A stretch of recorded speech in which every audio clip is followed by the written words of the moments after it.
Hola, members of the tribe, seekers of prosperity and wealth. Morning. Oh Welcome my to God, Friday, you're scaring me. Unknown Market Events Friday.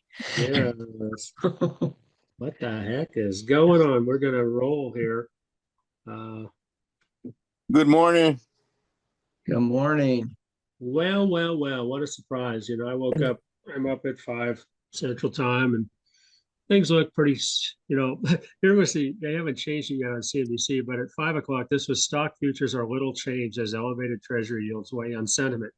And then you look at it, 15 minutes ago, and what the heck happened? And this thing will pop over. Um, Unknown market events, like Trent said, it'll pop up here for me. Oh, here we go. So just a little while ago, Trump recommends 50% tariff on European Union starting June 1st. Trump says 25% tariff must be paid by Apple on iPhones not made in the US, and Dow futures tumble 500 points after Trump threatens new tariffs. So again, unknown market events. We got a ton of them, and it happened right before the market opened, and here we are. Um, so again, welcome to the stock market under the new administration. But we should be used to it by now, and we're over 100 days in this, and that's called overnight risk.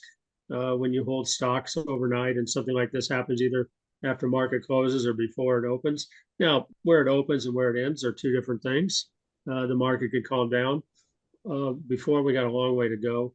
We'll see what happens, but definitely going to have some fireworks today. Monday, the markets are closed, so I was going to start out with, watch out for unknown market conditions, but they already popped up. And so, you got 3 days. So if you have a position that I don't know what it's going to look like after the market opens, but, let it settle a little bit. If you have some positions, I personally don't like to carry swing trades over unless it's a really good one, like we had with IO and Q over the weekend because of things like this. You've got 3 days, stuff can happen. You have no way to get in and defend yourself unless you're in a crypto market, which trades, 24/7. With that, I'm going to get into the charts real quick, and then we'll get on to discussions, which I think we're going to have some good ones today, as usual. And again, we're all friends. We all have opinions. We all have our own trading plans, investment plans, and that's what makes this morning edge great. So it's Friday, May 23rd. None of this is financial advice as usual. So I was looking at the charts, and here's the SPY. We had this upward tick, and then we came up and we kind of hit along the intermediate resistance level, and we watched the 9 as the 9 comes up to resistance. And I said, as they cross, I just about always you see price action drop under.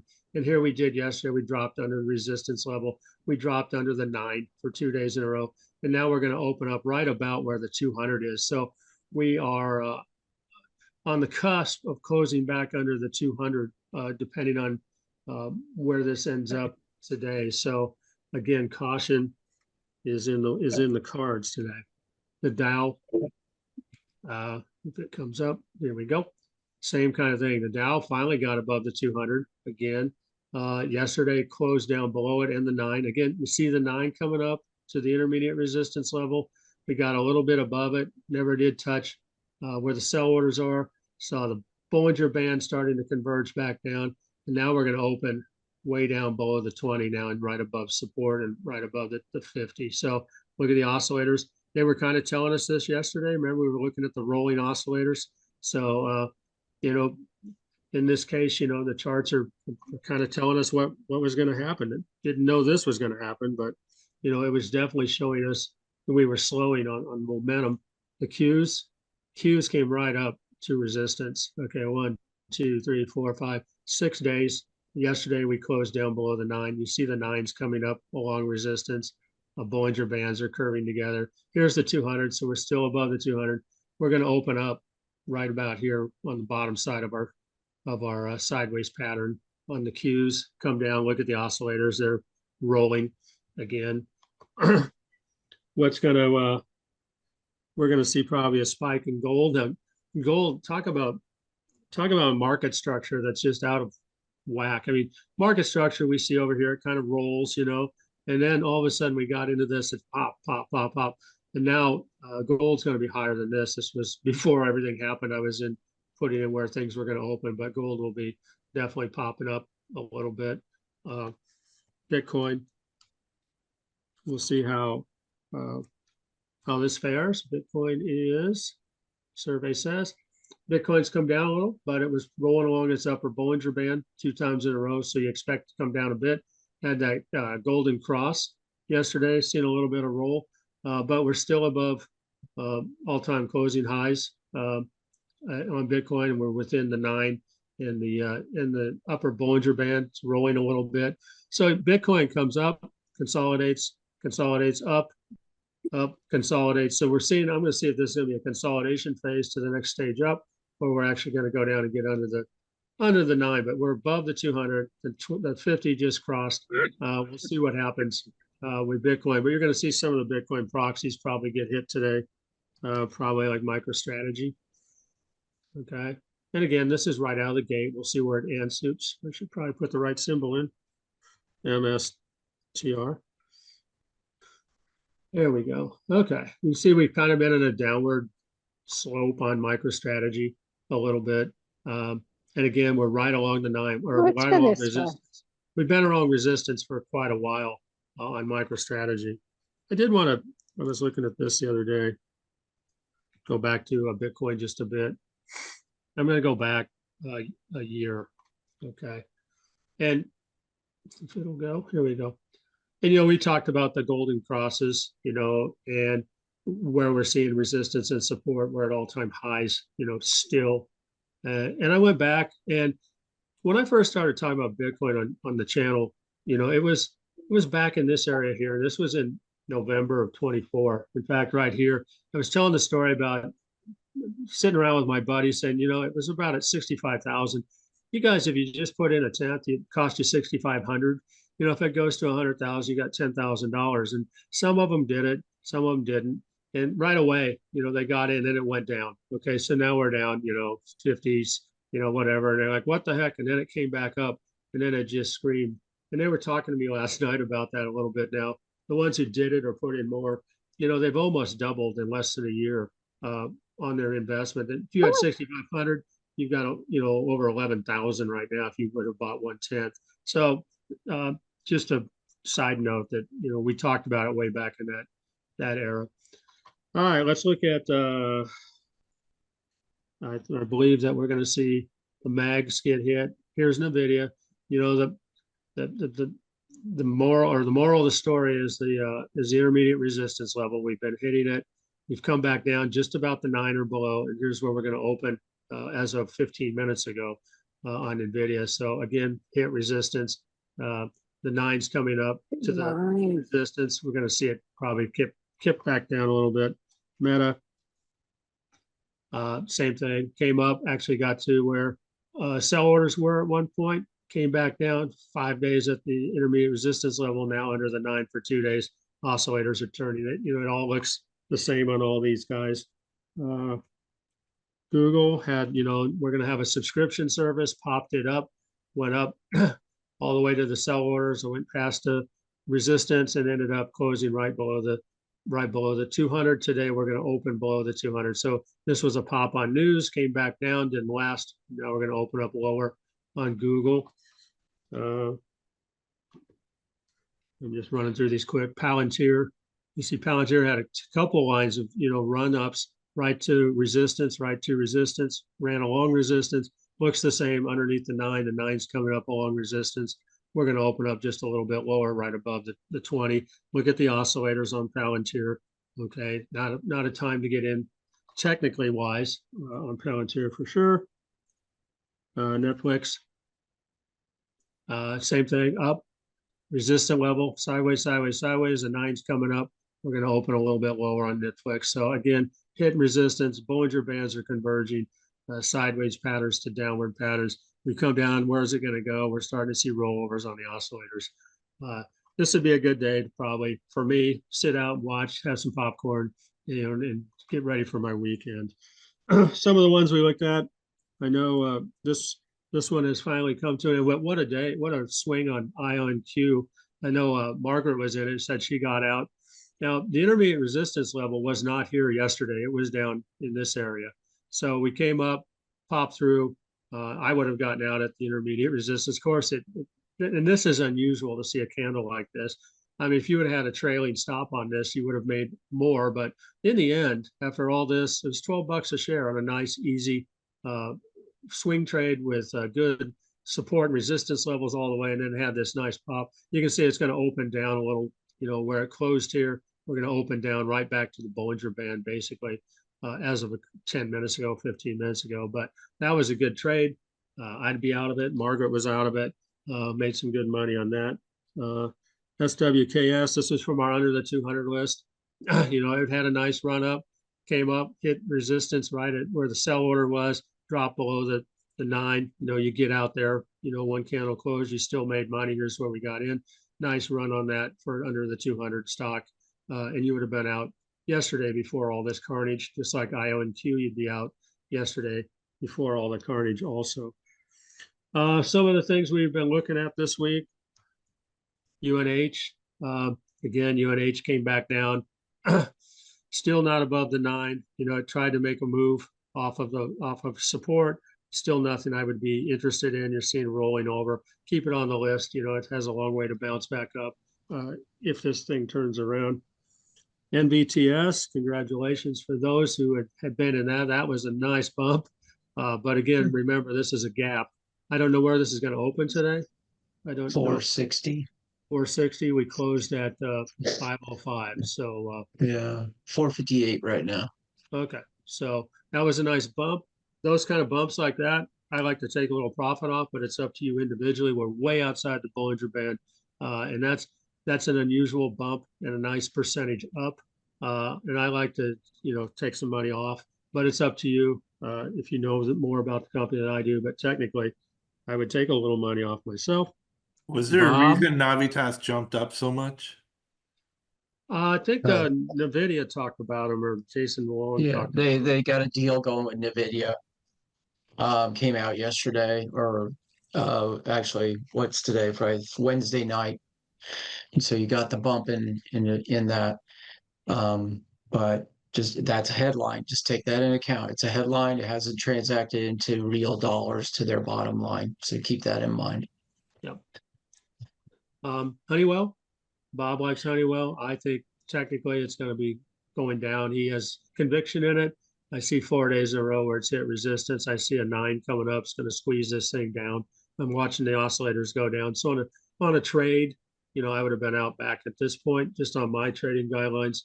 But we'll see what happens. We always follow these. We talked about AHR this week. And again, AHR came up, it hit resistance, and then it hit sell orders. I don't know where my resistance level was there, but now we're down below the 9, kind of heading down on this one. I don't know where my resistance level was. It was there earlier this morning. Soundhound, we talked about, it came past resistance, came up where the sell orders were. Now we've come back down right at the 200. We'll see if it can hold at the 200 or not on Soundhound. All right. This was the one we had a lot of fun with. So you guys are in CRWV. So it actually came up. The green line of resistance came on. This has been a nice momentum. Drop down like normal. We had 1, 2, 3, 4, 5. Okay, 5 usually doesn't go more than 5 outside that Bollinger Band, and that rule worked yesterday. It came right back in and closed inside the Bollinger Band. We're looking to open right here at this yellow line. I know Payman got in here at 86. What are you guys doing? What's going on with this? I sold it after talking to you guys. Oh, so you made some money. Yeah, I don't know if I made some money or not, or maybe broke even, but I sold it just to feel relieved that I don't have to worry about it. If you got in at 86, like you said, and we talked about it here, then you probably made some money. Okay. So check into I have to that. check. I bought Yeah, put contracts on it. You did? You put Yeah, for end of June. contracts? Yeah, Nice. I bought 65s for the end of June. Okay. So I'm expecting those will Nice. be up today. Yeah, We'll see. they'll work for you. Yeah. Is Paul on? I'm on. No? Oh, what's your plan now? It's a great company. So But you're we'll you're see. in. You're in? Are we going to share about what we're in? Well, I did sell some, but Got some profits. Yeah, I mean, you talked about conviction yesterday that you like this company. So, it goes back to, are we trading or are we investing? And that's all right. That we have investments and we have trades. Um, and I do both. I think Like you brought out, I will trade Berkshire on a swing trade, but I have it as an investment too. So it's not a bad thing. I think I I bought think it's one CoreWeave of those last things week. if you believe in it, in what they do fundamentally, and that element, holding a minimum position isn't always a bad deal. But managing that position is really key. And you think about the pro man, the expert investment guys, they're always managing positions, they're always adjusting. And Eric's managing his option position today. Do you take a little off? Do you take your profits? Do you prevent from getting greedy? And I think that's a skill that is learned, and you learn to fight that inner thing in your head that says, "Oh, this is wonderful," and you look at Yeah, it I mean, logically. yeah, I'll probably and sell at I least some of them today, and then on the next Green Day, buy them back again because they're till the end of June. So Yeah, Yeah, we'll see. I mean, I knew that this would eventually, we'd eventually get the green line of death in there at some point, and I knew we'd come back in within the oscillator or within the Bollinger Band. And had you been in and you're in today, it depends on how this opens. You got to, if you're convicted on it and you like it, then you buy more if you get a bump down. If you're swing trading it, you know, you put in your stops and you get out and you take your profits, and that's the way it is, and that's what we're trying to do, make money. Either it's investment money or swing trading money. The whole game, the whole idea is helping each other make money. So good luck for yeah. whatever you There, did. Payment, I hope you made money. Paul, I hope your conviction works out, and maybe you do a little swing there, trade in here, make some stake money for the weekend, like we always talk about. And there's quite a few. There's support buyers at that 73 to 76 range. So there's a level there, and then a level. right about where the 9 is. Yeah, and then at 60 to 65 range as well. Yeah. So those may be entry points to consider. So you know what that Um, is? That's the 9 and that's the 20. 20, yeah. Yeah. So those are That's support where levels. you think about just how the program trading works. They're using those SMAs in a lot of That's what, ways. So I mean, that's why I yeah, use them, because that's what most of the trading programs will use, the yeah, ones that I use, not all, but most. yeah, Anyway. So yep. anyways, be careful. Another one we talked about this week, which was a momentum, is GEV. Okay. So GEV's been a nice run. You've got the green line of death has come in right at, oh, you can see it. We're going to close, we're going to open a little bit below that. So this one for me, I would be out. This just showed up today.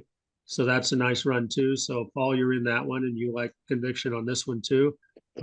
If you're trading it, from my created guidelines, this would be a good time. I would get out at this point. We'll see what happens. You got the 9 rolling up. It could still go up. You got some sell orders above it. But with today's market, we'll see what happens. But again, all good things on a swing trade must come to an end. And when this line comes on for me, that's the end of my route on swing trading. Let's look at some earnings came out. Ross Stores earnings came out. Okay, and I always say get out before earnings on a swing trade, or in this case, I would have gotten out when it hits the green line. We've been out 4 days ago. Earnings came out for Ross, $1.47 share. Here's where it's going to open. 132. Holy It cow. closed. It closed at 152. So again, that's why I get out before earnings. You look at deck. I'm sorry I'm taking up so much time, but this is kind of important. So deck had earnings come out. Okay, earnings came out dollar per share. Disappointing. Here's where we're going to open 102. It closed at 126. Okay. What's the other one? Oh, Workday. So, this is why earnings scare me. Of course, on Workday, my system my trading guidelines would have got me out, 6 days ago when it hit, hit resistance. Earnings came out. We closed at 272. We're going to open at 250 on Workday. So, and it could go the other way. Let's just look at it another way. AAP earnings came out, boom. They're going to open a little bit more. So, I mean, it's like 15% up or 15% down. I don't want to take the downside risk. That's why in my trading guidelines, I get out before earnings. Okay, on a swing trade, we just saw what's going to happen to 3 stocks. Then you see what happened to Advanced Auto Parts. So it's kind of a, a crapshoot. So, have a plan, stick to your plan. I'm sorry. I mean, the economy slowdown is showing in these stocks. Advanced Auto Parts is the average person buying the part and fixing the car themselves. That always goes up when we're in recession. It's recession proof, and it's actually a good place to put your money. And what we've been talking about for the last year, okay, is actually showing its colors right now, and it's going to get worse. Yep, I think we have been talking about it for a year, and and all the news is about. I'm sorry, I'm taking up your time. All the news is about. Oh my gosh, the deficits. Well, we've had deficits for 10 years, big ones, and no one cares, and now all of a sudden we care.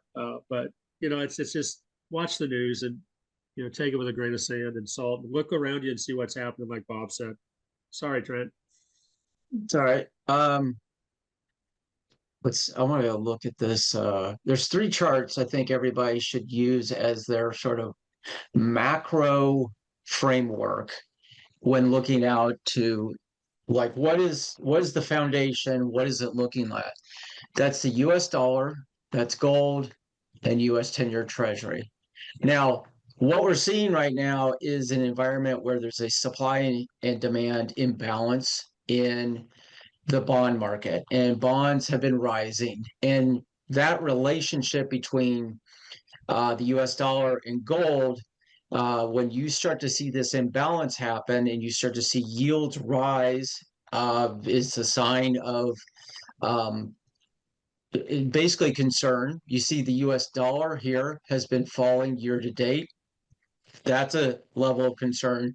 And so where does this money go? Well, it's been going to gold and historically has been the place it goes. Now, when we see yields go up like we have, that is a inflationary indicator. We are going to experience more inflation going forward.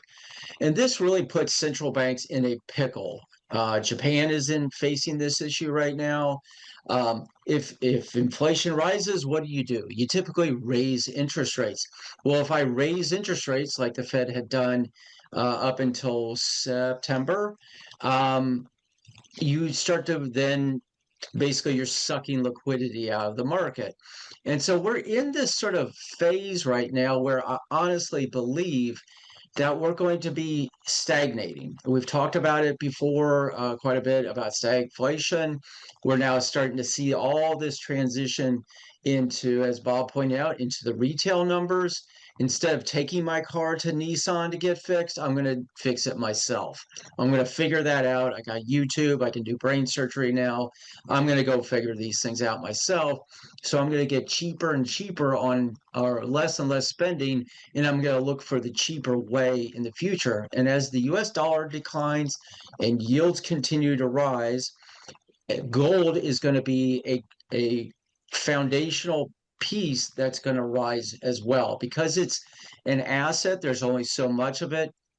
And Bitcoin is now the new gold in a sense, and we're seeing that relationship there as well with as money moves out of the bond market and I've said this before, but the bond market is the truth.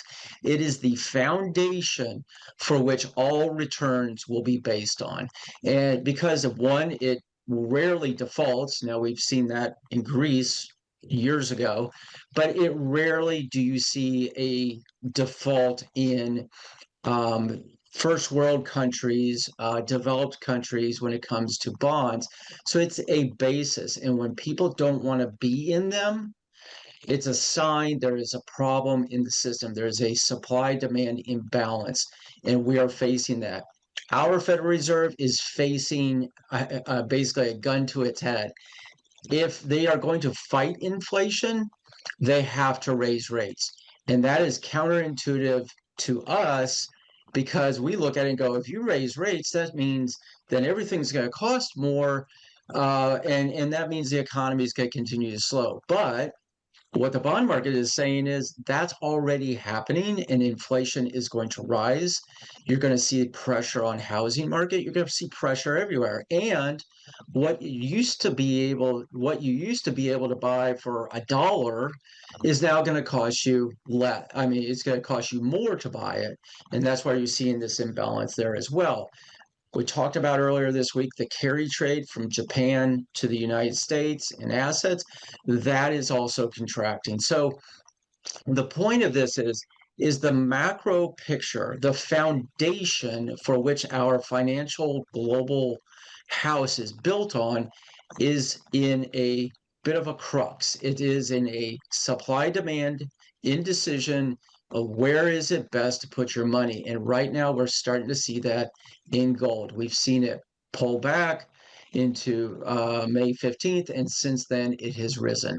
And so when I look at if I'm going to go hunt for a place to go for my intermediate to long-term money, I'm looking at these three charts, and that's US dollar, that's gold, and that's the US 10-year treasury. So take that in account as you build out your investment framework. And this is for long term and short term. This will tell you a lot about what the global economy is thinking and when it's balanced and when it's not in balance. And when it gets out of balance, that's when we need to be cautious. And as we're seeing today, an unknown market event is triggering selling and could escalate that because of the amount of leverage in the derivatives market that is out there. One last chart is the volatility index. This is today up 22.25% already, and the market's not even open. So take that account. We're in that chop bucket. We're in that place where stocks are going to move around a lot. So be risk managed really well. Tighten up your stops if you're short-term trading. And on your intermediate to long-term stuff, pick a point, where it's like, okay, when does this asset devalue to a point it interrupts the pursuit of my dreams and my goals? Have that line in the sand for yourself. Be careful if we jump over 27 on the VIX, we're in basically the F bucket. This is when things break down a lot. But also, as we've seen here since back in April 7th, it has created opportunity to make money. So be aware of volatility and market structure and how this is all going to transact. Hey, All right, let's Trent, open up the table. Yeah. Trent, Yes. one thing I want to point out, and we spoke about this, is the bond sale did not go well. That puts Mhm. that puts the Fed in a tizzy. Oh, yeah. They're in a bad spot right now when a bond sale does not go well, and that's why the 10-year bond is going up.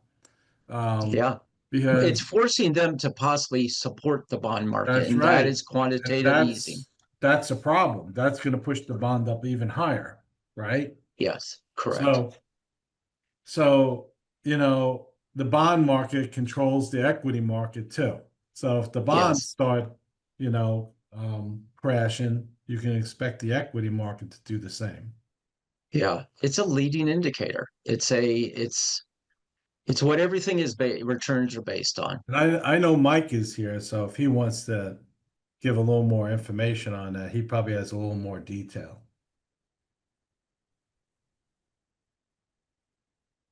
He must be eating breakfast. Yeah, they already fell back to sleep. All right, let's open it up to the floor. Questions? Somebody wanted to take a look at IBIT? You're on mute, Mark.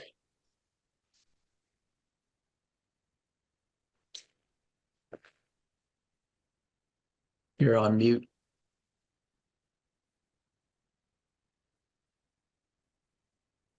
There we go. Okay. Sorry about that, guys. Payment wanted to look at Urban. Okay, Urban had earnings, and this is one where it popped. You got a nice gap now. So, Payment, is this somewhere where do you own this already, or are you looking to get into it, or what's your thoughts? You're on mute, Payman. Payment, you're on mute. You're on mute too. I'm There you thinking go. of buying it. Just wanted your opinion on it after the earnings. This wouldn't be anything I'd be interested in on this day with that big gap under it right now, Wow. technically speaking, because it's huge gap up. It's outside the Bollinger. And you've got some bigger, let's just look at, I don't even know where it's going to open today. Look at this. Look at this. 71.22. Yeah, look at That's this called I volume. missed it. You went from 4 million to 3 million to 10 million. So we'll see. You know, do you want to buy at the high? You want to buy at the high, or you want to buy, you know, I'm on a I'm system? waiting for it to fall back into the Bollinger Bands and then Okay. Now, purchasing see? it for swing trading. Now I like that. I like that thought process. Okay. Yeah. Hey, Payman, one Yes. one fundamental thing to think about is Mark just showed Ross stores and their earnings and their guidance and their where they're opening up. Take into account this is a clothing focused on the teen to mid-20s market.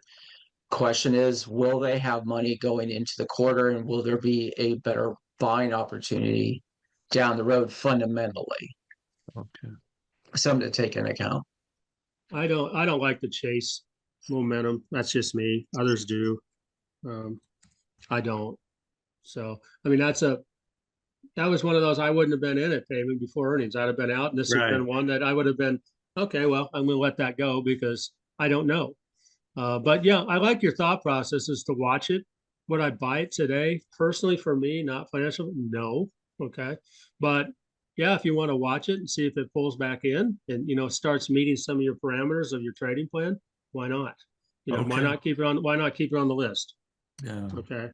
That's But what I'm thinking. Yeah. there's a big gap there that might be filled, at some point. So just remember. But thanks for that question. IBIT. Yeah, IBIT's been rolling along with Bitcoin. You're going to probably see it with today open up inside and probably down. Bitcoin, I think, is at 108 now. So it's come down a bit like everything else. We'll see what happens. Weekends are always interesting for Bitcoin because it's open 24/7. Get a lot of tails and wicks up and wicks down. So it'll be interesting. IBIT does not trade 24/7. So you'd have to wait until Tuesday if you got into this at this point. But right now it's outside the Bollinger. I anticipate it's going to pull back in, somewhere lower today, but between the 9 and the Bollinger. So maybe a buying opportunity if that's part of your trading plan. At this point, it's outside the Bollinger Band. Do we know where it's going to open today? Does anyone have that? We closed at yeah, I bet we closed at 63.23. So 61.59. 61. So we'll be down. Where'd we close here? 61.79. So it's going to open up right about where we closed 2 days ago. So right about here. So that will be within, the 9. Some people might say, well, I'm still within my range. I still look okay on some of the oscillators. Maybe I'll put in a buy a little under the 9, or if it comes down and touches it, or it could roll right through the 9. But the 9 is your next level of support, followed by the 20 if you're playing that particular game. Take a look at SNOW, SNOW. We talked about this, I think it was yesterday or day before. There we go. Earnings, look at that. Earnings. It gapped up. Negative 129. Yeah, they are it's gonna open at 197.90, so down from where it closed. So take that account, but once again, it's that gap. Look at the gap. Um, you know, take that into account, when it comes to gaps get filled eventually. We're starting to see that now with a lot of these companies. So that'll pull back in within the Bollinger, but yeah. And today, again, today looks down right now. And And then we Look got at- 3 days. We got 3 days of weekend risk, on anything. look at it. Look at SMCI. MCI. It's going to open up at 39.46. It's filling that gap. That was created, what, was it 7 days ago? 39.46. I'll make this yellow. Wow. Okay. Right here, right above the 200, just barely. Yeah. Yeah. So I look at this and I go, okay, this is opportunity potentially. If this, this gap's going to get filled, if we can see support being built on that 200 over the next week, then it could be a buying opportunity for a move back up towards that green line. So it could be a potential trade. Would you do it today in front of a 3-day weekend? No, I agree with that. I don't know what's going to happen. And I honestly think with all that's going on overseas, the rest of the world doesn't celebrate Memorial Day. So Monday market's going to be open globally, but not in the US. And so that's a, an unknown market risk that I don't know could happen. And when I look at those three charts I looked at, the dollar, the gold, and the US 10-year, it's telling me I there's a lot of uncertainty on a global scale, and having a 3-day weekend, I would be very cautious. And I go and I ask the chart, what do you think, chart? And I go down and look at this stochastic that crossed over, and that's usually a pretty good indicator that the MACD probably will too. So Yeah. That's just backup for me. Yeah. So yeah. Do we get Mike? Is Mike back awake yet? I don't know if he's even on. Yeah, he's on. Mike, are you there? Maybe he's not going to talk. There he is. Hey, what do you think about the bond market, Mike? Trying to choke me there, Bob. Thank you. So, Mike, bond market, what's going on? Japan. This all has to do with capital markets. Japan is a shit show. And what do you mean by that, so people can understand it, who aren't bond people?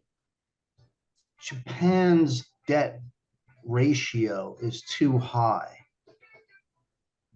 Bond buyers are not happy. Japan's rates have gone in the past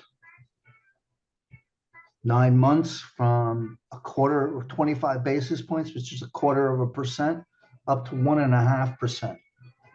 With each tick up in the interest rate, the more pressure that puts on the government to pay out interest. Same thing that's happening here. There's a debt problem. There's too much debt out there by these governments. They keep issuing debt, issuing debt, issuing debt. The demand for it is waning off. And that's a direct reflection to the equity markets. It's an inverse. As the price and yield on a bond is inverse, when the bond yield goes up, it puts pressure on equity markets. Everybody's balance sheet, they have to pay more to run their business. Your money markets are sitting with like commercial paper. Big companies use commercial paper on a 7-day, 2-week, 30-day to run their operations. Okay. That's part of what goes into a money market. It's not just treasury bonds and other, quality, quality bonds. So it affects everything down the line. Every company, every tick up means it's more expensive for every equity out there to run their business. The more it goes up, the less it's worth. because that cuts into your cash flow. It cuts into your price to earnings. Okay, it's the opposite. You don't want to see rates go through the roof. The bond market is telling everybody that it thinks the market is going in one direction. But then again, you're getting it from three different ways. You're getting Japan, you're getting the euro, and you're getting the treasury bills and bonds and what have you. So, they're running around looking for yield, these big companies, or endowments and insurance companies and pension funds. It's all about return for them, which each tick down in the price of a bond and the up with the yield, they have certain ratios that they must maintain based upon their legal documents that they created these things. It's like a trust. Trust says you can't buy, socially irresponsible companies or something like that. Same thing with the pension funds. They can only do so much. Futures, people who trade the futures, CTAs, they do the same thing. Hits a certain level, they're required to go short or long, depending on what level you're talking about. There's parameters, trading parameters that they must follow. Same thing with the S&P 500. The ratios of the companies within that 500, they must maintain certain levels. If one company spikes, well, you change the overall equation to weight it properly. That's a constant change. So any change in the price in the equity markets is going to affect the indexes.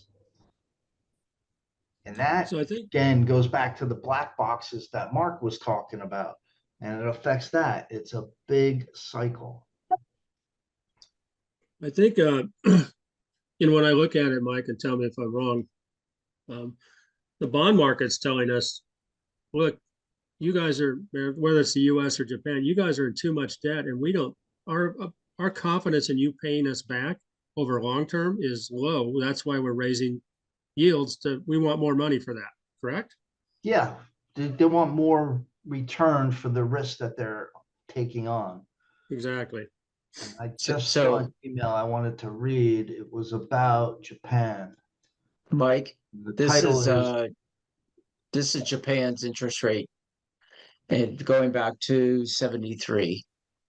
So it gives you an idea where they've been since basically 95. Yeah. And now it's moving higher. So these guys have been used to cheap money, and now it's moving higher. Yeah. And that's a negative. Bonds aren't exciting, but they sure affect our life, don't they? Yeah, they do.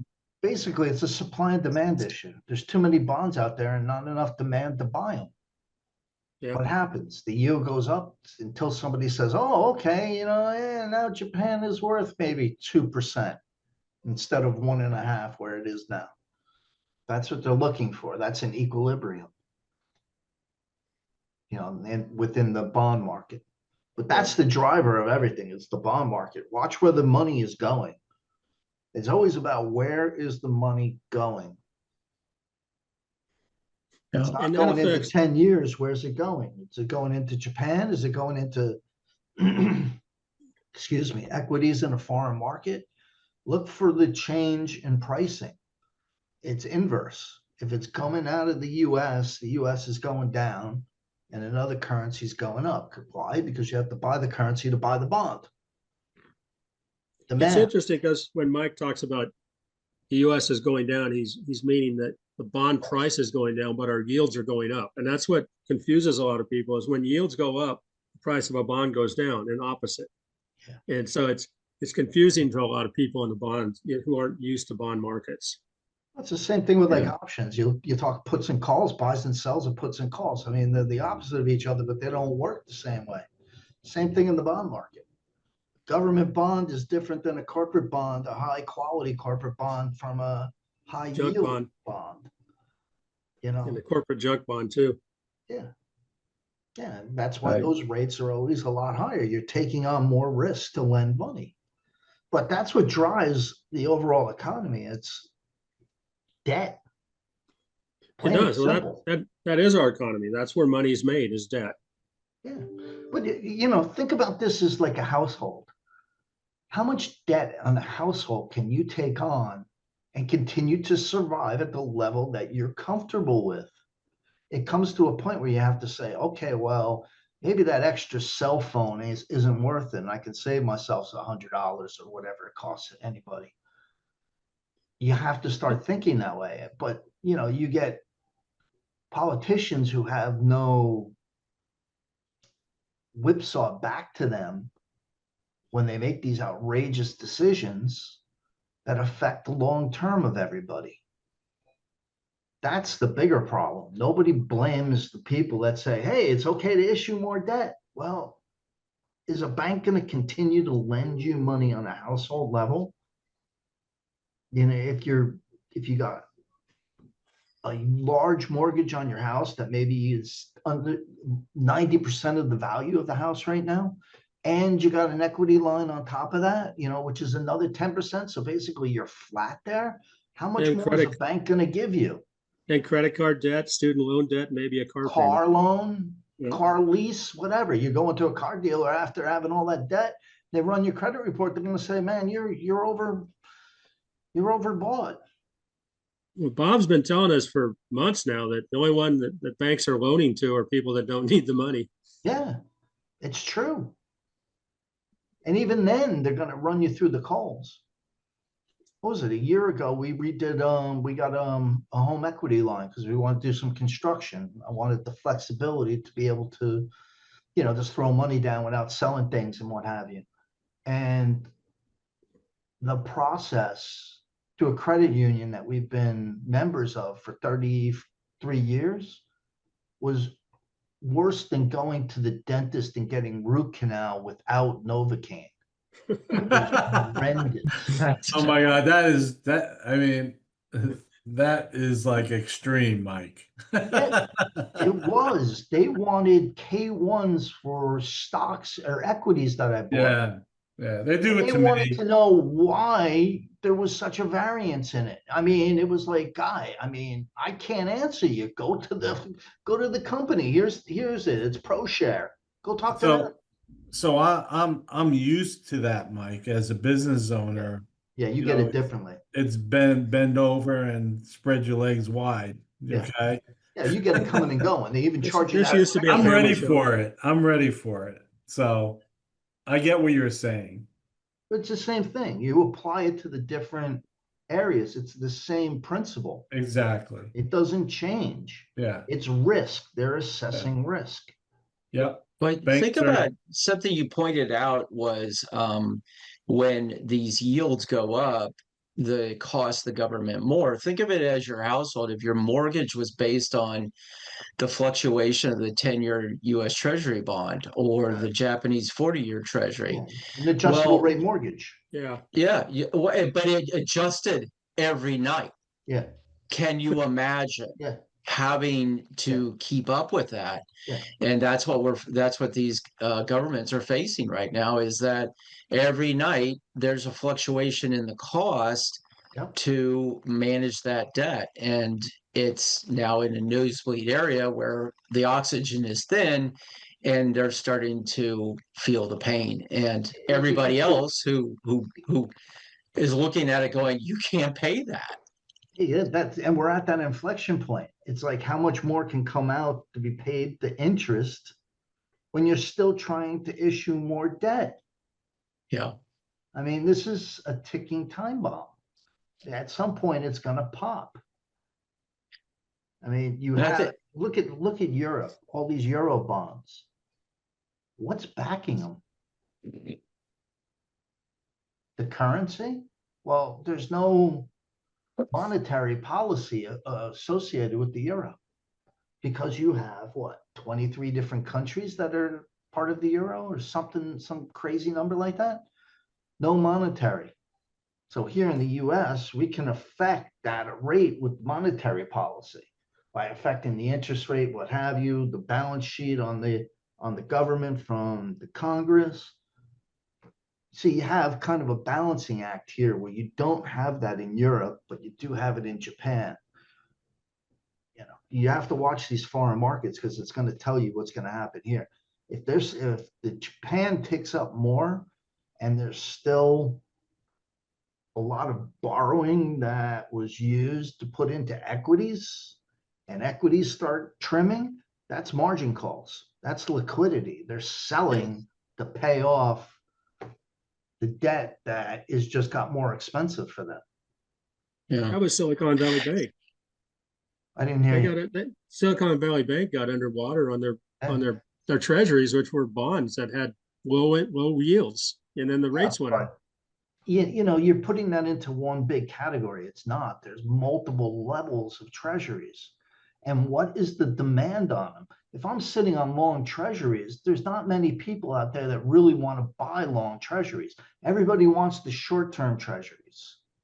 That has high liquidity. A 20-year, a 30-year? How many people out here want to buy a 30-year government bond? Japan has 40 years, right? Yeah. And Yeah. that's Wow. that's a red flag in itself. But who buys that stuff? It's the pension funds, it's the insurance companies, the ones that make annuities that have to pay so much out each year. They're the ones buying that. Well, how many of them are out there? Not enough. Yeah. So there's your liquidity problem. There's no demand. I go to sell something that is good, but nobody wants to buy it. So you can't just say all treasuries are liquid. Yes and no. It depends on how high of a demand it is. Short-term treasuries, high demand, high supply. Long-term, high supply, less demand.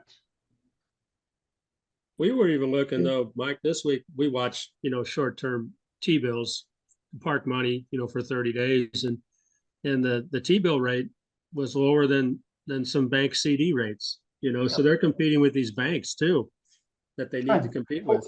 Can you pull up that 10-year you had and then overlay it with the 2-year and then overlay it with the 20-year and see what happens with your rates? The 2-year is flat. I don't know how to overlay in trading views. Just a little plus sign up on the top. It's okay, hold on. If you Let use a me plus sign next to the symbol, yeah. Okay, you so can add US. another symbol and change it to lines. So you two your yield. Okay. But each one of them is a separate slice of that debt market. So the 2-year, everybody's saying okay on the 2-year, it's not price or the yield's not going crazy. Okay, that tells you one thing. But in the longer bonds, the yield's going up, people are selling them. Same thing with the 10-year, people are selling them. Yep. Yield's going up and the price of the bond is going down. Right. Yep. Okay. So generally speaking, you talk yield on bonds. Right. Don't ever mix Yeah. bond price and bond yield. You will walk away pulling your hair out of your head. Yep, definitely. Okay, here we go. Okay. Oh, I never got it to look like that. So what do you got? What's the white line? So the white line is the 2. Okay. The was that pink line or Yeah. is that Pink. fuchsia? Is the 10 and the purple line is the 30. So 2, Do me a 10, favor, and change 30. that to the daily and then pull up like the past 2 months. Slide it over so you only get like the past 2 months. How do I get that? Go off to the right and then with the numbers, yeah, and you can go above it and click and you can move it. Yeah, condense it. Yeah, there you go. But look Okay. at the rates. Which ones are high? So 30 years up top. So it's demanding over 5%. Your mid one is what, 4 point? 10. Yeah, I can't see 4.48. it. 4.48%.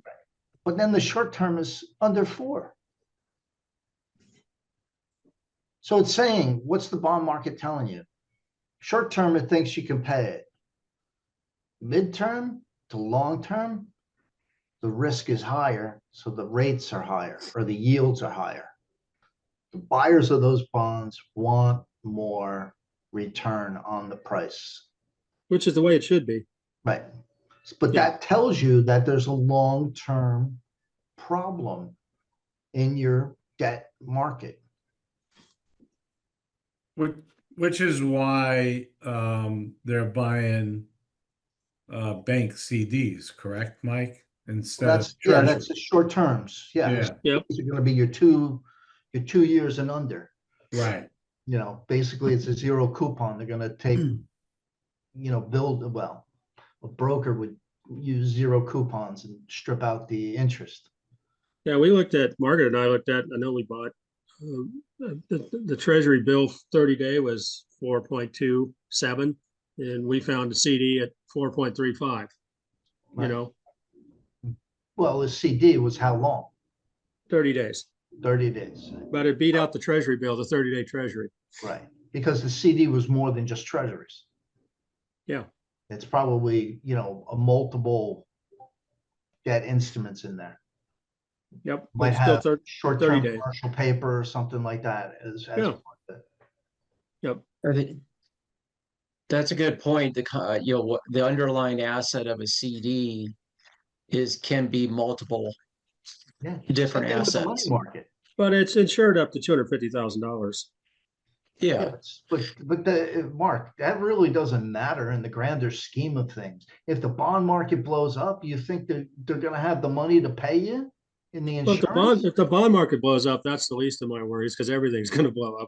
Yeah, but you're not gonna get that 250K insurance. I'm just saying Why? Because it's well, based I'm upon looking these at it. bonds. I'm looking at if the bank has an issue on its own without the bond market blowing up, you're insured, like Silicon Valley. Okay.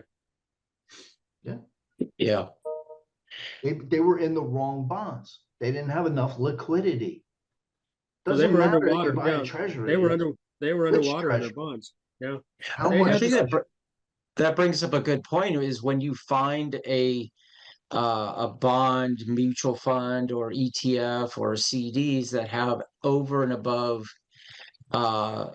yields on them, you have to question what the underlying assets are because it could be a higher risk assets that could have a higher probability of default. So when you're looking for that kind of thing, if it's abnormal, then it's probably something wrong with it. I think, There's more risk in it. There's well, higher risk. Yeah. I think there's, unless like Mike said, the bond market blows up or the world goes to hell, you're still insured up to $250,000 on a 30-day CD. If the bank has a problem, okay, sure, you'll be insured, unless the whole system blows up, then we have bigger issues. So, I'm not too worried about a 30-day CD from a bank, and 4.35 to 4.27 isn't hugely different on a 30-day. So I'm not too worried about it, because of that. But insurance. the emphasis is on the duration. You're looking at 30 days. They're both 30 days. Yeah. Versus the 5-year CD I they're don't, trying to sell you. yeah, I don't have any long-term debt other than 30 Yeah. days, either treasuries or CDs. That's it. Yeah. Yeah. All right. Well, we're at a market open here in a minute. This has been good. I think it's very important to understand the macro of it.